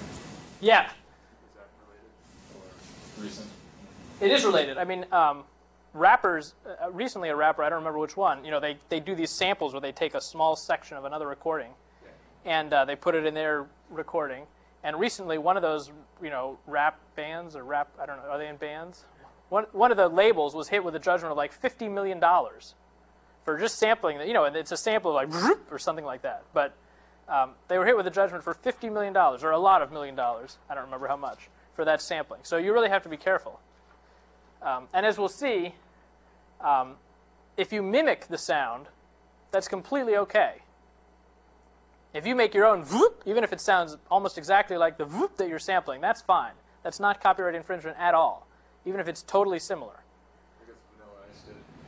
Oh, was it dun dun dun dun It's not dun? exactly the same. Well, that was about the musical work. That was not about sampling the recording. Okay. But anyway, the point is you have to be very cautious about even the tiniest copying if you're a big commercial entity. Or even if you're not, you have to be cautious. And there's a distinction here. What was the defense that Acuff Rose tried to raise? They said, well, it might be a parody, but it's not a parody of our song, right? They raised this issue of parody versus satire, didn't they?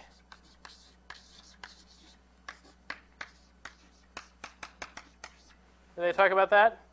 What is the difference? What's a parody?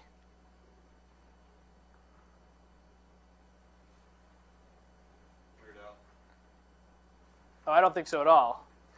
No, a parody is when you use the work to make fun of it itself, which is sort of like this Two Live Crew thing. I mean, they were making fun of the song Pretty Woman. But a satire can be when you use some work to make fun of something else completely. So, Weird Al takes songs like American Pie, and he turned it into, what was it? Star Wars Pie? What was it called? It was about Anakin Skywalker and Star Wars and all that. But it was not in any way making fun of Don McLean's song American Pie. And so Weird Al, I think, traditionally we say that parodies might be fair use, but satire is not. So Weird Al, who takes a song like American Pie and makes it to make fun of something completely different. Or they took How You Doing, but what's that song? Pretty Fly for a White Guy. Yes, Pretty Fly for a White Guy. Weird Al took that and he called it what? For a rabbi. Pretty Fly for a Rabbi, which was all about this rabbi and all this stuff. Was not really making fun of the original song. So Weird Al, I think, would have a very difficult fair use defense because he's not making fun of the songs that he takes. He's using those songs to make fun of something else. And there's another case where somebody took, it was Walt Disney Company. By the way, whenever you see like Walt Disney Company as the plaintiff, they almost always win. So you never want to see one of those cases cited if you're not on the side of the copyright owner. Walt Disney Company versus, I think the company was called Air Pirates. Also not a good sign. And the Air Pirates had taken like Mickey Mouse and Donald and used them in like some pornographic thing. And they said, oh, no, it's a parody of Mickey Mouse. And the court was like, no, you're just doing porno with Mickey Mouse. And, of course, Disney won. So you might say, oh, it's a parody. But no. The other guy is going, no, it's a satire. You're just using our work, but it's not. You're not making fun of our work. You're making fun of something else. Yeah. They had another argument too. It was that it was not. This sound was not only a parody. It was also a rap sound, and so it could. It could have affected the market. Yeah, the potential market of rap sound derivatives. Right. So the Acuff Rose was like, well, if we wanted to then later license a rap version of Pretty Woman, we'd be stuck because there already is this rap version. And the Supreme Court was like, well, we don't think that's really likely. They said something like that Pretty Woman would take, the parody would take the business by not by substitution, but by something else. Yeah, but you can see how sensitive these fair use decisions can be. And I wouldn't want to ever depend on a fair use determination because you really can't depend on it. This is one of my favorite cases. World Wrestling Federation. Yeah, well, okay, so here's one. In the dark days of 1977, when the city of New York teetered on the brink of bankruptcy and its name had become synonymous with sin, there came forth upon the land a message of hope. Sometimes the judges like to ham it up a bit. On the television screens of America, there appeared the image of a top-hatted Broadway showgirl backed by an advancing phalanx of dancers chanting, "I love New York!" Repeated again and again to musical accompaniment with increasing intensity throughout the commercial, this slogan was to become the theme for an extensive series of advertisements that were to bring the nation assurances from the stars of Broadway, ranging from Dracula to the Cowardly Lion, that all was well and that they too loved New York. As an ad campaign for an ailing city, it was an unparalleled success. Crucial to the campaign was the brief but exhilarating musical theme written by Steve Carman, who had previously authored a number of highly successful commercial jingles, including Weekends Were Made for Michelob. While the I Love New York song was written for the New York State Department of Commerce, it was for New York City. The success of this campaign did not go unnoticed in the entertainment world. On May 20th, 1978, the popular weekly variety program Saturday Night Live performed a comedy sketch over defendant NBC's network. In this sketch, the cast of SNL, portraying the mayor and members of the Chamber of Commerce of the biblical city of Sodom, are seen discussing Sodom's poor public image with out-of-towners and the effect this was having on the tourist trade. In an attempt to recast the city's image in a more positive light, a new advertising campaign emphasizing the less sensational aspects of Sodom nightlife is unveiled. As the highlight of this campaign, the song "I Love Sodom" is sung a cappella by a chorus line of 3 SNL regulars to the tune of "I Love New York," with the words "I Love Sodom" repeated 3 times. The plaintiff, Ellesmere Music Incorporated, the copyright proprietor of "I Love New York," did not see the humor of the sketch. It sued for copyright infringement. So then you can see they go on and on and on about the four factors and the economic. Okay, you see how these things go. So, and who in your view should have won this case? NBC, the Sodom. They were not a party to this action. Anyway, but you might think if you were, who would care, right? But in fact, these people did care. People are very sensitive about these issues, and they had to pay for this whole federal adjudication. So, sorry? In this case, the NBC did win. But, it wasn't totally clear-cut. I mean, but that's... Okay, sure. And for instance, one of the arguments was that the I Love New York song was made for New York State, but NBC was only making fun of New York City's campaign. That was part of the argument. And there's another much more famous case in the Supreme Court called The Nation versus Harper and Row, which was a fair use case where some president, was it President Ford? Is that the one we were talking about? I think President Ford's, some book was coming out, published by Harper and Row, and it contained these quotations from President Ford, I guess, which The Nation magazine, ripped off and printed in The Nation. And they were just short, small quotations from the book. And Harper and Row sued and said it's copyright infringement. And The Nation was like, what the hell are you talking about? It's just a few paragraphs. It's this big book. And who won that case? Harper and Row, right? The Supreme Court said, well, it may be just a few paragraphs, but those are the important ones, which is obviously why The Nation had chosen those paragraphs. And so The Nation was not successful on their fair use defense. And that's a case that's very often cited by the, plaintiffs in these actions when the defendant's trying to assert a fair use defense. Okay. Any other questions? Okay. What was the next case that we looked at? On Command Video Corp versus Columbia Pictures Industries. Yeah, now, this was not a Supreme Court case, right? This was from a lowly trial court. And those often end up talking about much more technical issues. So I put this one in just for... Anyway, so who can explain what this case was about? Public? How about you? Oh, yeah, go ahead. It was defining what was actually public. What was public? That was part of it. Yeah. Basically, this company, I think On Command Video, made this system where you can, if you stay at a hotel, you can get movies basically through this system in your room. Okay. And then these Hollywood companies sued and said, these film companies said, okay, well, this isn't okay. This is copyright infringement because we have, I think it was exclusive right of public viewing or something. So here's the exclusive right they're talking about. The exclusive right of public performance. Now, to understand this case, we have to understand there was already a previous case about this situation. Here's the hotel. Everybody's in the hotel. Here's the front desk of the hotel, and they have these tapes.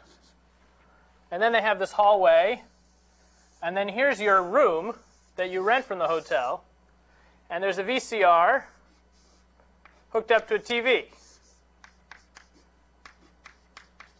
And then there's the bed. Okay. And here's the tapes.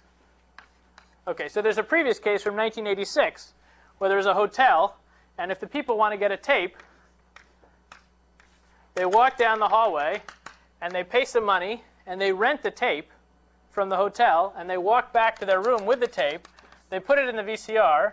It gets transmitted over this short cable to the TV. Then they sit on the bed and watch it. But what if they're lying on the bed? They're in the room and they watch it. Okay, in that case, the copyright owners sued, and they said this is a public performance. Okay, and who won in that previous 1986 case? The hotel one. It wasn't quite the.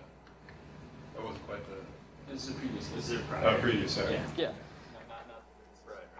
The hotel one, because Section 101 of the Copyright Act, which is the one with all the definitions, says to perform or display a work publicly means, 1, to perform or display it at a place open to the public, or at any place where a substantial number of persons outside of a normal circle of a family and its social acquaintances is gathered, or 2, to transmit or otherwise communicate a performance or display of the work to a place specified by Clause 1, That's one of those open to the public places. Or to transmit it to the public by means of any device or process, whether the members of the public capable of receiving the performance or display receive it in the same place or in separate places and at the same time or at different times.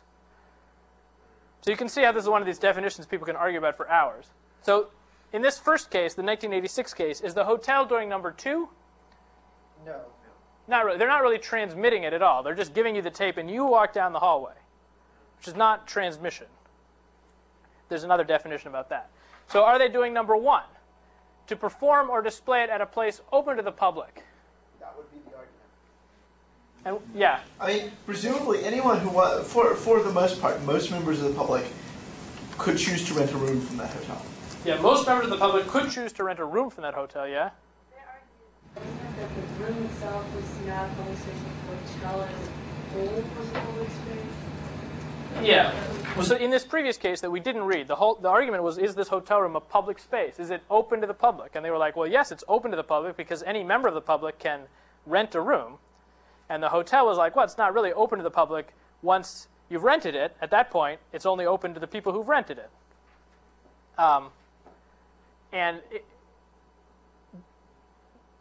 Okay, there's another previous case called the Red Horn case, which concerned a video store like a Blockbuster that had a room in the back that you could rent.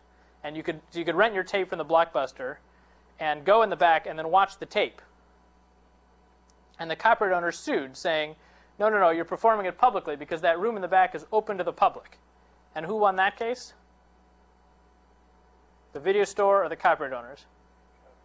The copyright owners won that case because the court said, well, this room in the back is not really private because anybody can rent it and it's in your store.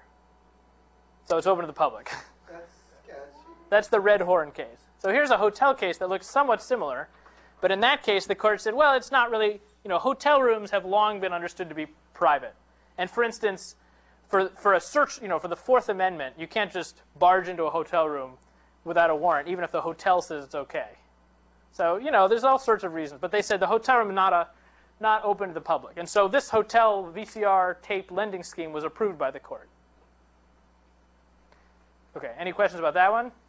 Okay, now in 1991, a hotel somewhere in California comes up with this scheme, where there's the hotel, and there's the front desk, and they have the tapes, and there's the hallway, and here's the room, and here's the TV, and here's the bed, except in this case, the VCR is here. And the wire goes all the way down the hallway and then into the TV. Okay? And the people stay here, and they maybe call the hotel on the phone, the front desk, and they say, please put in this tape. And then somebody over here puts the tape into the VCR and plays it, and then they watch it here. People agree with my characterization of the facts here? Okay. Is it one VCR or one TV? Doesn't really, I don't think we know, and it doesn't really matter, does it? Well, I mean, it might matter if multiple people were watching the same video at the same time. Oh, okay. Let's say only one person is watching the same video. It says you can't have that. It says you can only have.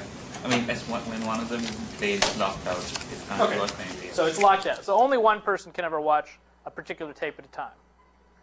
It's actually viewed on the screen. There's a list of movies you can choose from. You can select that movie, and it disappears from everybody else's list until you watch. Okay. Okay. So this case, I mean, it seems pretty similar to that other case, but who won this one? And what we read? The copyright owners won. And why was that? Because I think they said that one didn't apply because the hotel rooms are private, but two applied because you're transmitting the data over the wire. And basically, the on-command video I think said, well, it's really an electronic rental, not transmission, and they didn't buy that. Well, they said, look, you're not transmitting it to a place specified by Clause 1, which is the first one, open to the public, but you are transmitting it to the public. Because these hotel members, there's no screening criteria for hotel members. Anybody can be a hotel customer. What are they called? Guest? Hotel guest. And so you're not transmitting it to a place open to the public, at least not once the room has been rented, but you are transmitting it to the public. So you lose. Now, this is just one court in California, so it's plausible that some court in Massachusetts would reach a different conclusion, but not likely once it's already been decided. So, many times when you're, let's say you're an engineer and you're designing some system, and you have to decide whether you're going to do architecture A or architecture B. Some coworker will be like, "It's the same thing." Have anybody ever encountered an argument like that from a friend? Yeah. So, you might say, well, the court approved A, so let's go with A. And the coworker or your boss might say, no, let's go with B. It's much better. And it's the same thing. The only difference is the length of this wire. And surely the copyright law doesn't care whether this wire is 6 feet in this case or 60 feet in this case. I mean, it's not a copyright question how long that wire is. It's the same thing. And people, often their voice gets higher and higher the more emphatic they are about it. And are they right?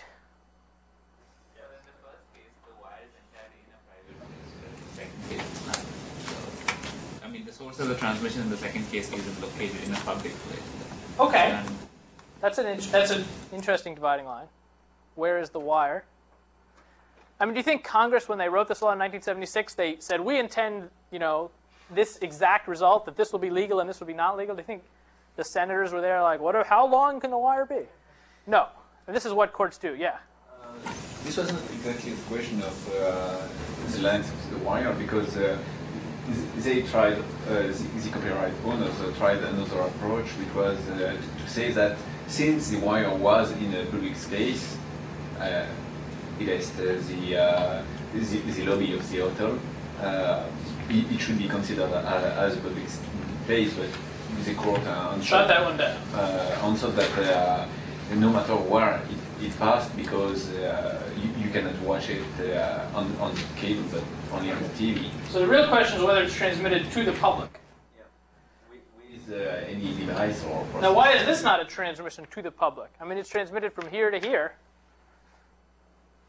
See, it wouldn't surprise me if a court today might very well decide that was a transmission, particularly if it was digital. Well, okay, maybe. But the point is that when you're pressed to conclude something and somebody argues by analogy, that is very dangerous, and you should be very cautious, because truly these questions, even now that one court in California has rendered an opinion on these questions, that doesn't mean that they're answered. But the fact that they might have been answered adversely is more reason for caution. So when somebody gets high-pitched and says, it's the same thing, you got to be very cautious. Who here ever used Napster or Kazaa or one of those things? Yeah, okay. So have you ever traded tapes with your friends? Yeah. Most people think that's perhaps fair use. But I mean, that's the home recording act. Well, let's talk about fair use. People think trading a tape with your friend is maybe fair use, or making a mixtape or something like that. Probably fair use. Perhaps fair use. And in the Napster case, Napster went to the eventually to the appeals court in California, which is which circuit? The Ninth Circuit. And Napster, the copyright owners went after Napster, and they said, your users are infringing copyright because they're distributing these sound recordings over the internet to other users. And Napster says, well, come on, distributing tapes, to your friend next door is okay, and so therefore distributing them across the country is the same thing. And that was basically Napster's argument. That's not giving them fairness. Actually, Professor Nimmer, the expert on copyright, thinks Napster should have won. But they didn't win. And their argument that it's the same thing was completely unsuccessful. Well, Keith, there were some other factors in that case. There were. I mean, some of the internal memos about what the memos like, let's screw over the record companies. That really might have influenced the judge. So another thing to keep in mind is when you read these adjudications, the amount of sympathy to the various plaintiffs is very important. To the various parties is very important. But anyway, these arguments on the lines of it's the same thing, you cannot get suckered in by those, because the copyright law is a 300-page document. I guess I'll probably assign more of it to read. And you cannot, you just can't argue by analogy like that because you'll be wrong. That's the point I'm trying to make. Okay, and yeah. What happens if they shot the tape through this little pneumatic device in the front desk? Then they'd be golden. That'd be awesome. So you think that'd be fine? I think that would be fine. I think that's the same thing. The question's about a pneumatic tape. Well, but I don't know. I think it would be fine. Go on. You can argue that transmitting also involves carrying, so if a hotel employee carried the... Well, let's see what the definition of transmit is, because I think that may be answered. Okay, to transmit a performance or display is to communicate it by any process, device or process whereby images or sound are received beyond the place from which they are sent. So like throwing a videotape across the room. That's pretty broad, I agree. However, well, I just don't know. I think that the court would not construe throwing the videotape to be transmission. I think they would call that distribution, which there's a whole separate law about. But you know, what if you had the tape unspool so that like the tape goes over here and then comes back? You know, who knows? But okay, and let's talk about the last case that we read, which was, what was the last case? Sony versus Universal. Okay, so how did this case reach the Supreme Court? Who started it? Universal started it. And was Universal acting by itself? They're the other No, movie they were studios? all the other movie It was all the movie studios. So why do we only just call this Sony Corp versus Universal City Studios? They're only people with stake. No, that's not true. It says No. that. It says But I didn't write it at all. Because the courts can't list them all. That would be too long. It's mostly because the rules on citations say that you list the first part on each side and you don't put et al. I don't really know why the rules say that, but those are the rules. Yeah. That it was only Universal and Disney who sued Sony, and they just received what is called, I think, Amicus briefs? Curiosity. I feel like the other... From the others. You really think so? Well, I don't know. Because I think it was part of the argument. In any case, on the previous suit also, there were all film companies. Yeah, I mean, these guys generally, it's their association, the Motion Picture Association, that decides to have a suit, and then they all sort of get in on it. Okay, so Universal and the other movie studios started this. Do they say who the parties are? Sometimes the Supreme Court never says who the parties are. We have to look at the lower court. Well, anyway, go on. So Universal and the other dude sued Sony, and what was their cause of action? Did they say Sony was... Sony, by the way, is a movie studio, right? It's one of the biggest ones. Also one of the biggest music labels. Was this true at the time? It may not have been that big at the time. They certainly had movies at the time. So, so did Universal and Friends allege that Sony was sitting there ripping off their programs? It was contributing. No, that Sony's customers were doing it. So why would Sony have been in trouble at all? Okay, there's this notion of contributory infringement.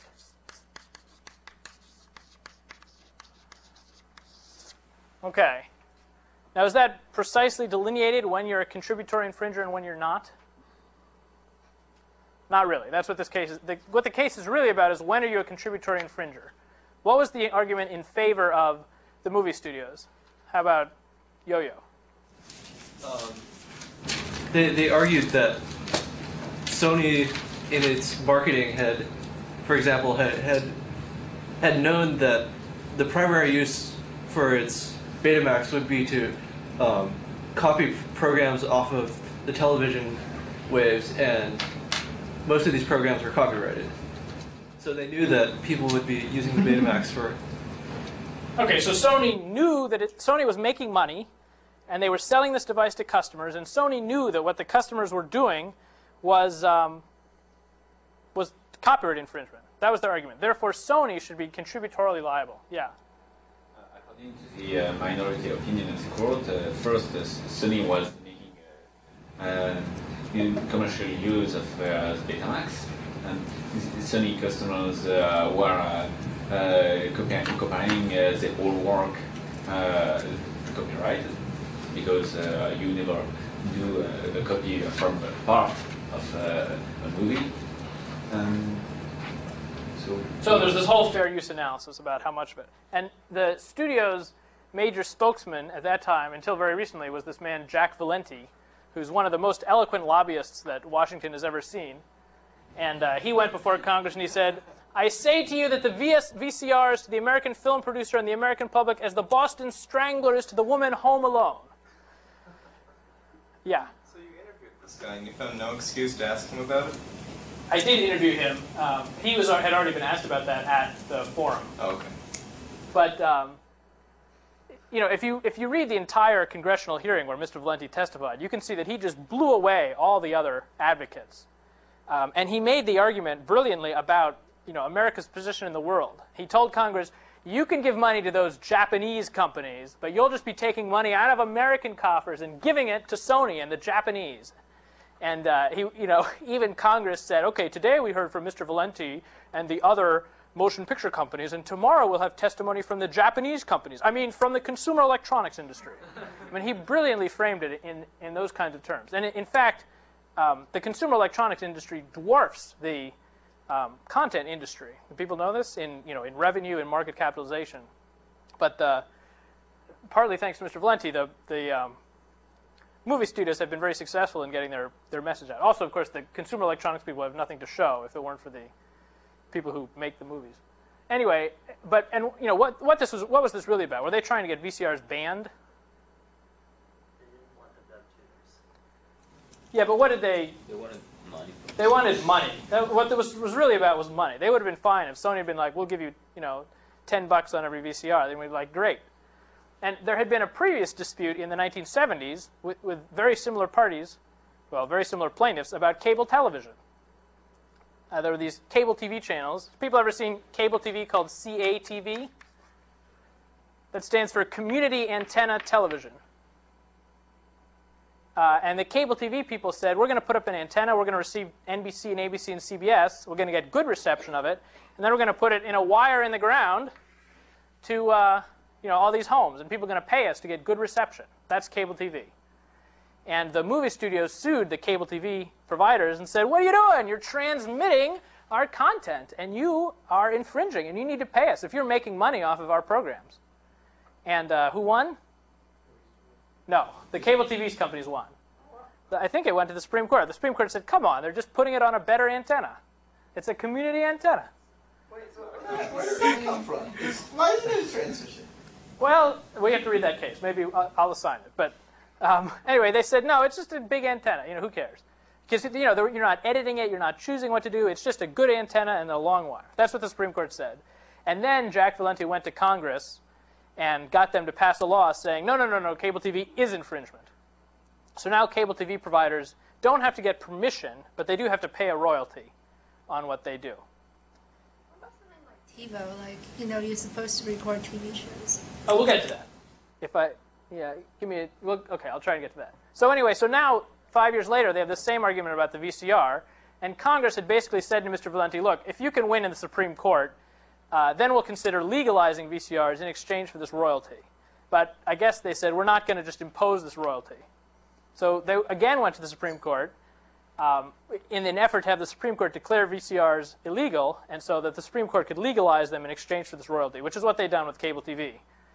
But the Supreme Court disagreed, right? It said, no, Sony is not contributorily liable. And why was that? One, because not all of Sony's users were breaking the law. Which of Sony's users were breaking the law? What is illegal that they said you can do with this device? What illegal content does this device allow? So first, his main issue, I think, was time shifting. Yeah. Supreme Court. But what's illegal? What's against the law that the users do? To copy the copyright work. Or what's the particular activity that the Supreme Court said was against the law? Right, library building. By the way, was this decision unanimous? No, the other decisions we read, both of them were unanimous, right? This one was off by 1. It was 5-4. So any new justice coming in might shift the balance. Okay, so they said what's illegal is library building. So what is library building? Library building is when you say, I'm going to record all of the episodes of Seinfeld that come on TV, put them on these tapes, put them on my wall, and later when I want to watch an episode of Seinfeld, I'm just going to pull the tape off the wall and watch it. That's library building. That's against the law. Do people here do that? Yeah, okay. But they said, no, not fair use. Because, it might supplant the market for the original. When a Seinfeld episode's on TV with ads, you might say, I'm not going to watch that because I've got all the Seinfeld I could want on my wall. Yeah. So the Supreme Court said that's not legal. And if that were the only thing that Sony's customers did, would Sony be in trouble? Yes. But fortunately, some of the users, perhaps a small majority, but some of the users do something that is not against the law, that is fair use. And what was that? Time shifting. Now, were there a lot of users who appeared before the Supreme Court and said, Supreme Court, we are not breaking the law. We're arguing our case. We're just time shifting. Did that really happen? No. Not really. So the user's not really a major party to this action. So Sony is sort of making these arguments on their behalf. So the Supreme Court said, but this time shifting is legal. What's time shifting? Yeah. I mean, if it's just shifting the date of the performance, the time of the performance, but you can fast forward sections you don't like, which you can't do with live broadcast series. That's true. You can't fast forward the ads. So wouldn't the advertising people be dead set against it? They were dead set against it. That's why they sued. But you can also walk away with the ads, like to go to the bathroom. And in, I think, 2002, one of the head of Turner Broadcasting made a famous remark that going to the bathroom during the ads is like theft. But, that's how these people make their money, is from advertising. So they take it very seriously. Okay, so the Supreme Court said, but time shifting is legal. So time shifting, who can give me an example of time shifting? Yeah. We want to watch a program in the middle of the day, but you have to work, so you tape it and watch it at, say, 8 p.m. Yeah. Okay. Yeah. The minority opinion of the court was that time shifting was illegal because finally you invested in a Betamax tape recorder in order to be able to do some time shifting. It would cause problem to a potential market of customers who would be willing to buy the movies they want to see in order to be able to watch it at the time. Yeah, so, they weren't in agreement, but 5 of the justices said time shifting was legal. And, reading the dissent is often more illuminating than reading the majority opinion, because the dissenters always focus on the, the juicy parts. Okay, and then what did the Supreme Court, this was about Sony's users, but what did the Supreme Court say about Sony, which was really what mattered? They said Sony was not contributorily liable. Why? Shouldn't they not be responsible for what their users do anyways? Because they said the relationship between Sony and its and the users was a landlord-tenant rather than a debts hall. Okay, but if the only people had been, if all of their customers were just library building, would Sony have been off the hook? No. So what's the reason that Sony got off the hook? Substantial legal use for the device. Right, a substantial non-infringing use. A substantial non-infringing use. This is the really important holding of the Sony opinion. It's not that time shifting is legal that's the important holding. The important holding is that because time shifting is legal, and because this device is capable of a substantial non-infringing use, therefore Sony is not contributorily liable. That's the important holding of the case. By the way, did people actually have to be time shifting, or did the device just have to be capable of a substantial non-infringing use? So you say capable, you say people had to be time shifting. Well, the people aren't actually going to be there to prove it, right? Either way, so it's like a hypothetical. Well, the Supreme Court did hear evidence. I mean, I think formally, people assume that, well, I think as formally expressed, it merely has to be capable of substantial non-infringing use. But the doctrine is still very muddy. And in 2005, long ago, in 2005, the Supreme Court heard a case about Grokster, and whether Grokster, which was sort of like Kazaa, should be liable for its users some of whom are doing illegal things, and some of whom might plausibly be doing legal things, like trading the Bible or whatever. I mean, I know I do that all the time. I'm like, dude, let's get the Bible. So Grokster went before the Supreme Court, and they said, our device is capable of a substantial non-infringing use, because people could be trading the Bible or Huck Finn or whatever.